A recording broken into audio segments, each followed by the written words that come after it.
Pernah nggak lo bertanya-tanya kenapa kemiskinan kayaknya selalu ada? Seolah nggak peduli berapa banyak program bantuan atau slogan pemberantasan kemiskinan yang kita dengar, selalu ada sebagian yang tetap hidup di bawah garis kemiskinan. Mungkin ini bukan soal kebetulan atau sekedar kurang usaha, tapi apa mungkin ada alasan kejam kenapa orang miskin itu justru dibutuhkan? But in reality, these are poor people with no choices. Poverty is a vicious cycle. If born poor, it can take 3 or more generations to escape one. Many are forced in this cycle without choices to live on pavements.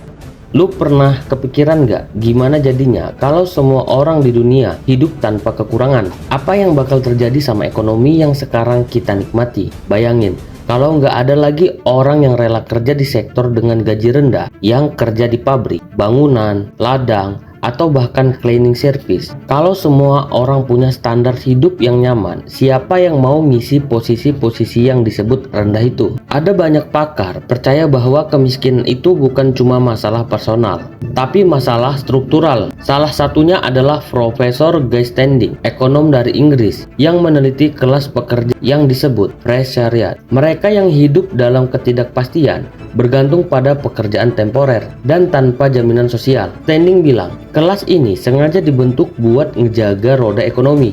Dengan adanya orang yang siap kerja dengan upah rendah, sistem kapitalisme bisa terus berjalan. Jadi, ini bukan soal 1-2 orang kurang usaha, tapi soal struktur yang sengaja dirancang buat mempertahankan orang-orang dalam posisi bawah. Coba bayangin kayak gini, ekonomi kita tuh ibarat mesin, dan orang miskin adalah bahan bakarnya.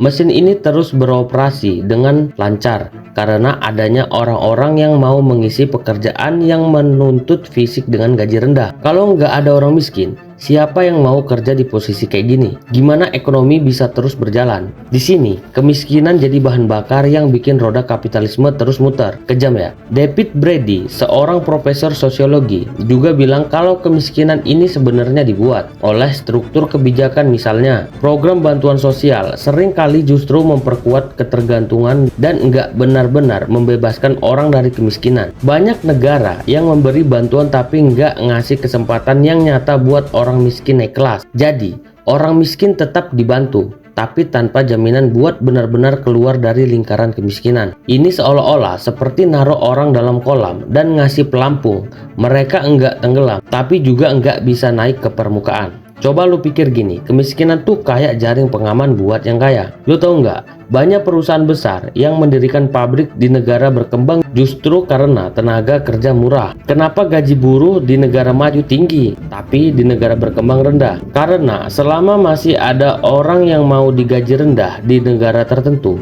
perusahaan nggak bakal kehilangan jaring pengaman mereka. Jadi, orang kaya dan perusahaan besar bisa terus untung dengan adanya tenaga kerja murah. Nah, kira-kira siapa yang untung dari semua ini? Menurut laporan Oxfam, 1% orang terkaya di dunia punya kekayaan yang sama besar dengan 50% orang termiskin. Ini bukan soal 1-2 orang miskin yang kebetulan ada di situ, tapi soal sistem yang ngebuat orang kaya makin kaya dan orang miskin tetap di bawah. Tanpa disadari, kita juga diuntungkan. Lu bayangin, harga baju, makanan cepat saji, elektronik bisa murah karena tenaga kerja yang diupah rendah. Sistem kapitalis butuh kemiskinan. Ini bukan berarti kapitalisme langsung bikin orang miskin, tapi sistem ini sengaja punya celah yang bikin orang-orang terjebak di situ. Lu lihat contoh dari beberapa perusahaan besar yang outsourcing pekerjaan ke negara-negara berkembang dengan upah rendah. Mereka bisa jaga biaya produksi tetap murah, dan kita konsumen juga menikmati harga murah. Jadi, kita bisa bilang kalau kapitalisme secara langsung atau enggak langsung mempertahankan kemiskinan. Lu bisa bayangin, kemiskinan tuh kayak penjara tanpa dinding.